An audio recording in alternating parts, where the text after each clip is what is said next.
First case is going to be Mr. John Devine. Mr. Devine, would you give us your full name and DOC number, please? My name is John Reagan Devine. My number is 390375. Mr. Devine, let me explain our process to you. First, I'm going to read some information into the record, and then the board is going to conduct a parole interview with you. At the appropriate time, we will allow those persons who've indicated they wish to speak. Here today on your behalf is your aunt, Shilda Devine, and your mother, Rebecca Devine. Also here in opposition is Ms. Thelma Walton and Mr. Seth Walton. At the end of the hearing, after we've had an opportunity to discuss this matter with everyone, you'll have an opportunity to say whatever you'd like to say to the board before we vote. You understand our procedure, sir? Yes, sir. This is the matter of John R. Devine, DOC number 390375, date of birth April the 25th of 1979. Mr. Devine is classified as a second felony offender. He has a parole eligibility date of April the 25th of 2024. He is not eligible for good time, and he has a full term date of January the 6th of 2034. He is currently serving a 30-year sentence on the charge of manslaughter after having been adjudicated a habitual offender. Mr. Devine, is that information accurate? Yes, sir. Mr. Devine, your case has been assigned to Ms. Pearl Wise. She will begin our interview process. Would you please answer any questions she might have? Yes, sir. Good morning. Good morning. It is still morning, right? Yes, ma'am. Okay. Mr. Devine, tell us in your own words, why are you in jail? I'm incarcerated for taking my friend's life, Josh Koo. He was your friend? Yes, ma'am. How long had you guys been friends? Since I was 15 years old. Okay.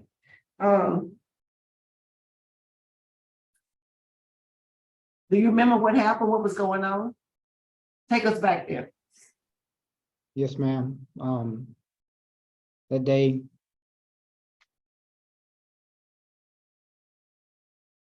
he had been going through some things, and he was my upstairs neighbor. I left. When I came home, my brother's apartment, she lived right across, was broken into. Later on that night, we had a confrontation. He pulled a gun on my brother. I intervened. I shot him. When he dropped his gun, I picked it up and continued to fire. Were you living in that apartment with your brother? Yes, ma'am. It was a fourplex. I lived on the bottom. Josh lived above me, and my brother lived across from Josh. Oh, okay, okay. Yes, ma'am. So you and your brother each have your own apartment? Yes, ma'am. We all It's had your our own brother's apartment. apartment that had got broken into? Yes, ma'am, but it was in the same complex. Yes. Right, right. And so he was y'all's understanding that y'all believed that he had broken into the apartment? Yes, ma'am. I Did y'all didn't know have- with certainty, but we definitely suspected. Yeah.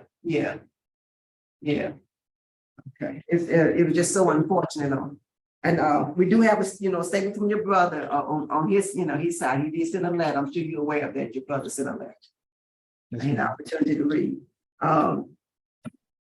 And your brother was not charged at all because you don't have a co-defendant in this matter, right? No, ma'am, he was not charged. Okay. And you are listed as a second offender. What was your first felony?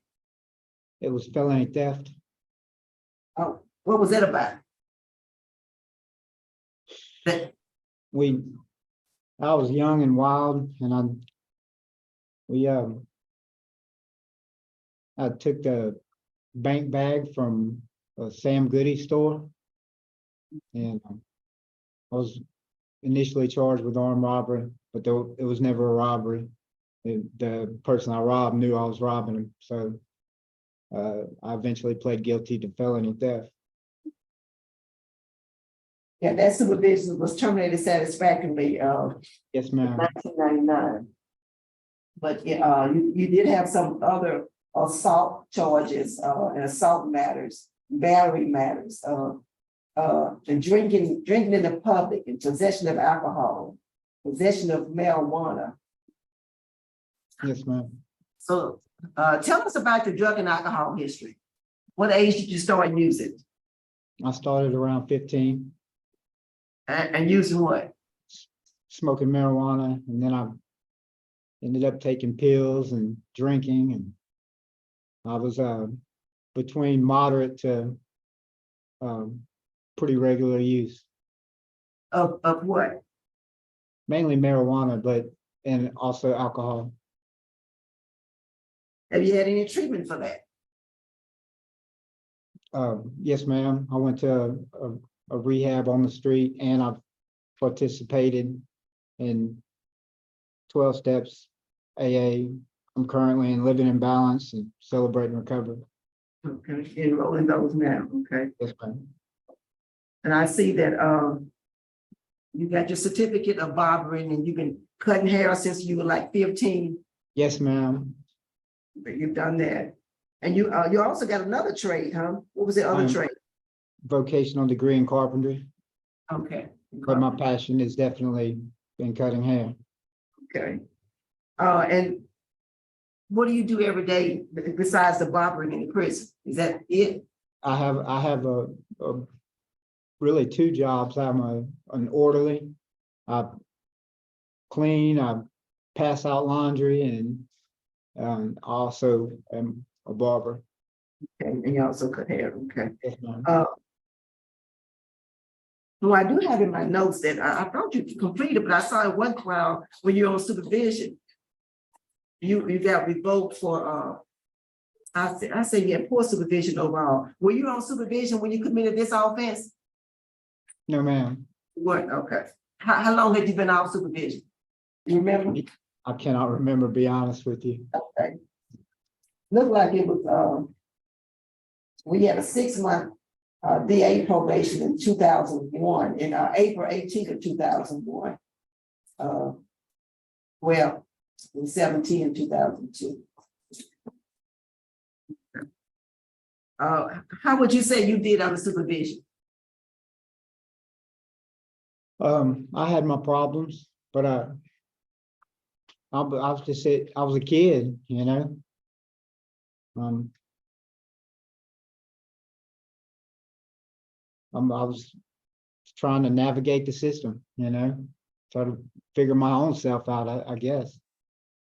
It was something about following rules, huh? You kind of had a problem with following rules, what you say? Yes, ma'am. Okay. Yes, ma'am. That's what you meant when you said you were a kid? Yes, ma'am. Okay.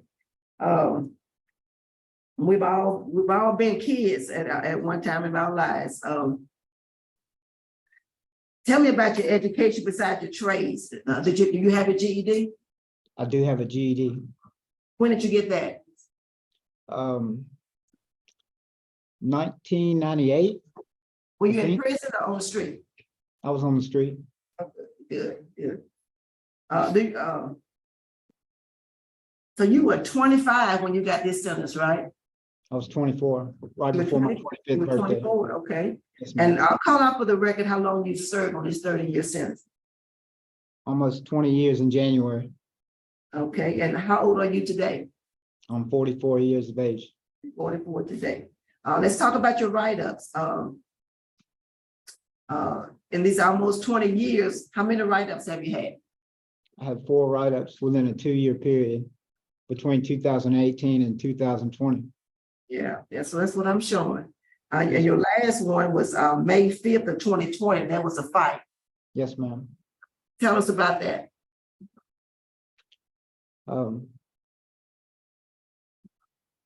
I regret to say that I wish I could go back, and there's no justification for it, but I got caught up in prison life and I felt like a guy was bullying me. So I felt like I did what I had to do.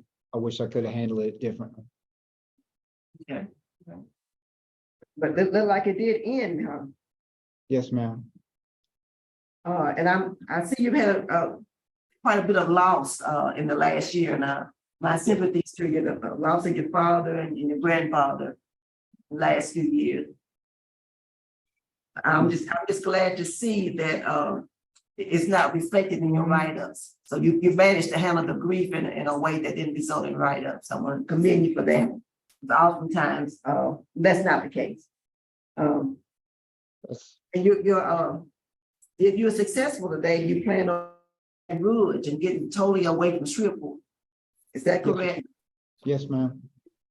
You want to tell us about your plans? I would like to go to Baton Rouge to the Joseph House. I would also like to attend a college, but I don't know where, but I just know that it takes 1,500 hours to get certified in barber school. And that's a passion I would like to continue to pursue. I like making other people happy. I feel like because of my work ethic, I think I'll do well with getting a job and going to school at the same time. Good, good.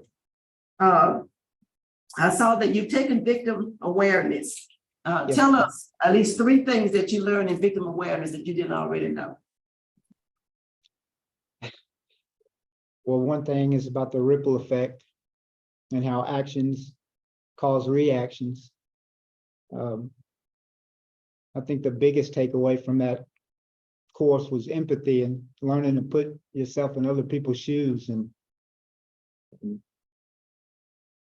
I guess consideration for other people. You know, life is not all about myself. You know? Okay. If my memory serves me correct, I saw where when your brother's apartment got broken into, y'all went to a relative's house and got guns. Yes, ma'am. So what was that thinking? What was that? Help me understand that. We lived in a bad neighborhood and his door was completely open. It had been kicked in. And the rationale at the time was to prevent further entry. That it was to, So are you saying that you were prepared to do what you ended up doing? You were prepared to do it. You were getting ready for that if someone else came in. Yes, ma'am. But unfortunately, he didn't come to the door though. This was all in the. Yes, ma'am. What do you remember? What words were exchanged? Do you remember? I was in my apartment at the time. Him and my brother had a confrontation. So you don't even know what words were I didn't even, when I walked outside, they were both pulling guns on each other. And I intervened. And my brother went up underneath the staircase. Me and Josh tussled, and he followed my brother, and I picked up the gun that my brother had dropped. And when I came around the corner and seen him with the gun on my brother, that's when I shot him. I do want to inform you, as a part of this process, we do reach out to the law enforcement community to get their opinion about early release. And there's opposition, the DA, the sheriff, the judge, all of them are opposed to your early release. And I see that you are the father of 1 child. Tell us about your child. I have 2 children. You have 2? Okay, the records I have show 1. Tell us about the ages of your children. I have a daughter who's 21, who lives in Olympia, Washington. And I have a son who's 19. He lives in Bossier City. And we are very close. Good, good. How do y'all maintain contact? Just through telephone and email. Good. Good to hear. My son occasionally visits, but my daughter, because of the distance and miles. But as far as relationship wise, I'm blessed that we're close, and I'm also blessed that they turned out pretty good without a father. I saw that you took partners in parenting. Twice. Yes, ma'am. Good for you. I know that's challenging.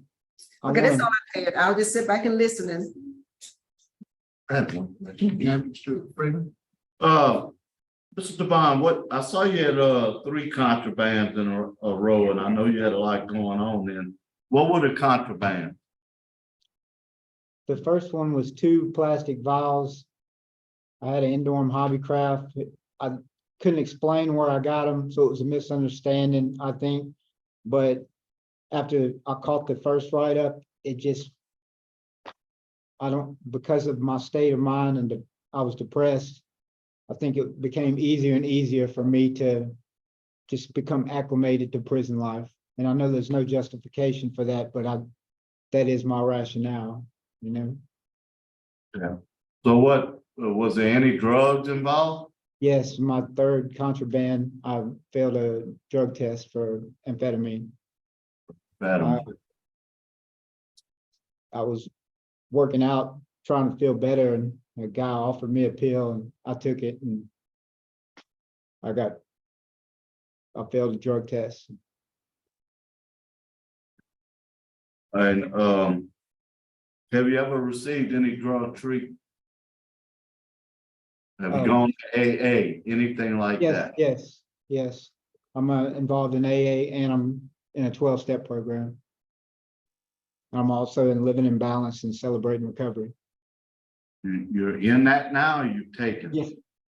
I've been attending AA, but I'm currently involved in all those. Thank you. Thank you, Mr. Freeman. Now we'll hear from your supporters, your aunt, Miss Shilda Devine. Ms. Devine, if you would please introduce yourself and tell us what you'd like us to know. Hi, my name is Shilda Devine. My deceased brother was John's dad, and I'm asking that you grant John parole. I believe he's taken responsibility for his actions, and I also think that he has a plan for reentry that will help him become a positive, contributing member of society. Our family has been supportive of his time of incarceration, and there is no reason to believe that we will change that. We want to continue to provide him with emotional and social support as he transitions to life outside prison. I believe because of what he's experienced during his incarceration and because of his plan for a livelihood and with the support that we would provide, I think that this would help establish a positive framework for his transition to life outside prison. Thank you for your time. Thank you very much, Ms. Devine. We appreciate your comments. Ms. Rebecca Devine. Yes, sir. Good morning, Ms. Devine. If you would introduce yourself and tell us what you'd like us to know about your son. My name is Rebecca Devine, and I am his mom. I would just like to reiterate what his aunt just said. We love John very much, and we know that John loved Josh. After watching him grow, John has grown behind bars to be a 44-year-old man, and I can see an amazing, wonderful person that God meant for him to be. He's always soaking up knowledge offered. He has the funniest sense of humor. Most importantly, he always has a positive outlook on life and uses that positivity to lift everyone up. We love John very, very much, and whatever the decision is today, I will always be looking for John to prove he is capable of making a positive difference in our world. Thank you. Thank you very much, Ms. Devine. Now we'll hear from the victim's family, Ms. Thelma Walton. Ms. Walton, we have your letter and we have all read it, so it's no need to reread it. But if you'd like to say anything in addition to that, we'll be glad to listen to you. So he can't hear what we have to say in the letter. Like for him to at least remember, stuff. You could reiterate some issues in the letter. I mean, we've read the entire letter, but you can say whatever you believe to be important in the highlights that you'd like him to know.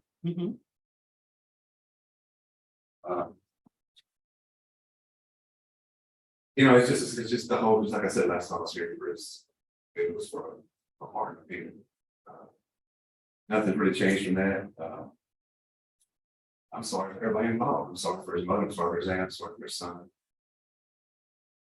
The problem I keep having with this is that his version of the story is not what eyewitnesses or the law enforcement. And I had to go by that. Based on that, the brutality of what he did, shoot the son, saying things that we did. I don't feel that. You know, I'm sorry for his life too. I'm gonna say that right now. He was good for him. I never really got to be able to see him for whatever reason, but I know he was good for his my son.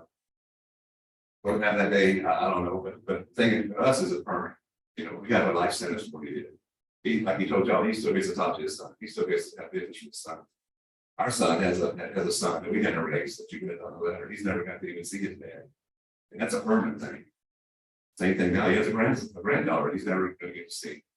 That's not the same. I mean, I know being in prison is no joke, but at least he does get to see, still have contact with his family and his son, his daughter, which our son doesn't get to have that. That's what he did.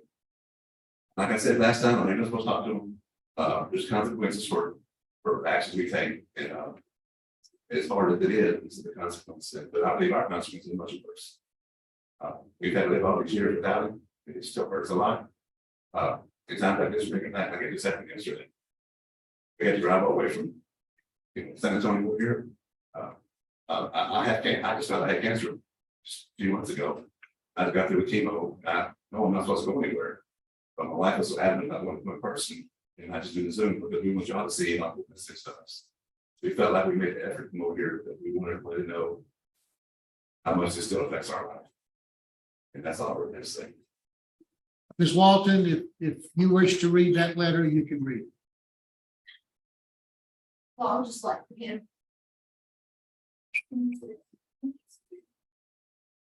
If it's okay.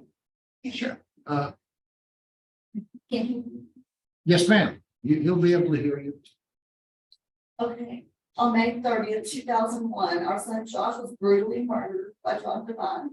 As much as it pains us, John Devine will always be a part of Josh's life story. Although John decided to act with God one day and take our child's life, he has not ended Josh's story. At the time of death, Josh was a loving son, brother, soon to be father. Today, he would be known as a strong father, loving uncle, and grandfather. All these titles he was never able to take ownership of because of John Devine's actions. This tragedy has hit our family almost 20 years ago, has left our family in fragments, and has affected generations. As his parents, we have struggled endlessly with our son's death. No parent should have to experience their child pass away, especially as sudden as we did. In our grief, we have taken on responsibility of caring for Josh's son, who has lost his father before he was born. He should have been able to enjoy watching Josh learn to be a father and be proud grandparent. We continue to mourn Josh's death, but we also mourn for the life that could have been. And because of his death, our family has faced hardship that only John Devine can be responsible for. Our grandchild has been severely impacted by the loss of his father. As his grandparents, we have been his primary caretaker throughout his life. Our grandson has missed out on important experiences that he could only ever have with his father. Although we had done our best, there is no replacing a relationship between the father and the son. In his grief, poor man, he was never given the opportunity to meet. His son has struggled to find his identity. He has known all his life that his father was murdered, and this has always negatively affected him. At a young age, he had a difficult time understanding why he didn't have a father while all of the other kids at school felt the excitement. He was never able to get dropped off at school by his dad or feel the excitement of giving his dad a father's day party. All things that a normal child would be able to cherish were taken by John Devine. While little Josh has struggled emotionally to find his identity and his purpose in life, he has joined the military and is serving his country. Otherwise, he would be here. As we attend his military graduation, Surrounded by proud fathers, it was clear that he struggled with his father not being able to be there. And again, we blame John Devine for that. Because of John Devine's actions, our grandchild is scarred and other children traumatized, and our family is struggling still. John Devine is a murderer, but continues to enjoy the pleasures of waking up every day, looking forward to a visit or a letter from his family. Even behind bars, he still has something to look forward to day after day. He can talk to his family, have visits with his child, hear the stories of life, and gets to be a part of his child's life. Our Josh can't do any of those things for his son. Why does John Devine deserve to have the pleasures that our son never got a chance to have? As hateful as the man is, John Devine is allowed to walk the earth. His family doesn't have a heavy heart on holidays, Josh's birthday or anniversary of Josh's death. That is the struggle that we have to bear, all because of John Devine. Although he says he has changed, he is not a change reform man. He brutally murdered our son. He was a bold-faced murderer who took pride in killing our son. He was a horrible person leading up to my son's murder, with several crimes committed and no punishment received. John Devine shot our son in the back, and then he stood over him and shot him 2 more times in the neck and in the face. We continue to come to these hearings because we never want any family or individual to feel as we have the last 20 years. Josh cared for each member of our family and was a binding force that kept us all together. Since his death, our family has never been the same. Josh's presence in our life had an amazing light, and without him, generations of our family have been severely affected. Because of John Devine's actions, our family will never heal. We want to ensure that he is in prison.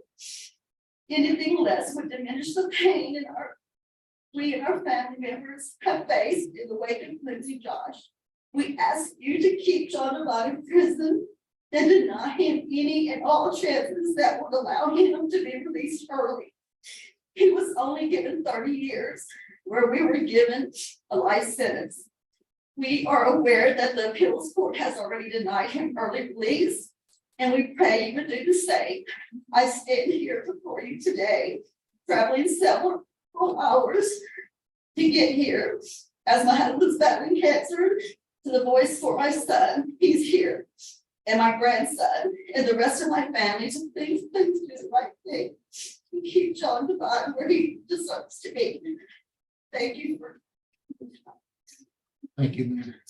I forgot to ask them Warden's comments. Warden, can you tell us anything about Mr. Devine? Yes, sir. Mr. Devine has been here at Wade since August of '05. He did have those couple of write-ups during that two-year period, but he has seemed to rebound from that. He is currently, as he stated, participating in parenting and other programs, completed reentry. He is according to Warden Kimball, he is an excellent barber and follows directions well. He's not a problem here at Wade. And I'm open for any questions you might have for anything else. All right, thank you, Warden, and I apologize for not asking you earlier. That's okay. All right. Okay. Mr. Devine, is there anything you'd like to say to the board before the board votes? Yes, I have a brief prepared statement that I would like to share with you and Ms. Walton. Is that all right if I read it? Certainly. I would like to start with the fact that there is nothing that I can do to change what I've done. There is no amount of time that will pass that will erase what happened 22 years ago. There's no time machine to change any of the circumstances that led up to this tragic event. The only thing I've been able to do is change myself. When you reach your mid-40s, you start to realize you have more yesterdays than tomorrows, and the urgency to make the days count, to establish a legacy, become more paramount. When my life is over, I want this to be a dark chapter, not a defining characteristic of who I am. I want to have a positive impact on people. I strive for construction, not destruction, progress, not regress. I want to help people. I never want to harm another soul as long as I live. It's been 22 years since I took Josh Coob's life. I was 22 years old at the time. It's paradoxical to me that all the things that led me to that moment brought me to prison, which initiated change in me that has led to me where I am right now. It hasn't been without challenges, but those challenges were also what made me who I am today. May 30th, 2001 was the worst day of my life. When I think of that day, I feel terrible. The only comfort I have is that I'm not that person anymore. If I could say anything to Josh's family, I would tell them I'm deeply remorseful for the pain I've caused them. Josh was my friend, and my actions have affected so many lives. There's nothing I can say to justify that. I don't know what the parole board will decide today on whether to grant me parole or not, but I'm resolved in my decision to be a better person. I cannot let the person I was stop me from being the person I was meant to be. Josh's family, I pray for healing and forgiveness. Thank you for your time and consideration. I would also like to add that I live with pain too, and I appreciate Ms. Walton's statement, and that's it. Thank you. Panel ready to vote? Yeah, yes. To the family of the victim's family this morning, thank y'all so much for coming. I see you and I hear you. John, to your family, there's no winners here, and we know that. Several things stand out to me in this case, and one of them is that your parole eligibility date is April the 24th of 2024. Regardless of what happens today, you'll be leaving on that day. Based on your sentence structure and what's been decided. I am concerned about you leaving, having completed some kind of long-term substance abuse treatment program. And for me, that's my concern. And my decision is based on how I think you need that, because you're going out in the public anyway.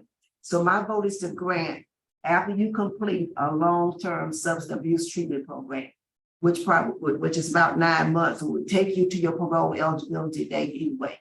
I want you to sit on the front row and really pay this. I'm just one vote. This due to you do have a low tiger, you do have positive comments from the warden, and your overall positive institutional adjustment. And I do want your residence plan to be in Baton Rouge. I agree with your rationale on that, to move to Baton Rouge and complete whatever St. Joseph's home, prescribed for you. And undergo, follow the treatment program set by them, how many AANA meetings you need to take, you need to finish it. And before you go to a substance abuse program, I want you to finish the Living in Balance, the programs that you enrolled in. I hope the structure so that you can finish those before you get sent there. Best wishes to you, sir. But I'm just one vote.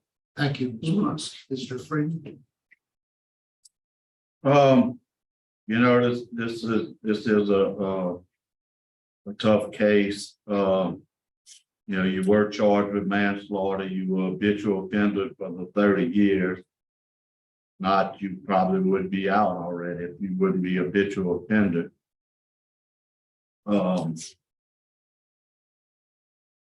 I'm going to go along with Ms. Wise with the same condition. Thank you, Mr. Freeman. I'd like to thank everyone who's here, the Waltons, for their comments, as well as the family of Mr. Devine.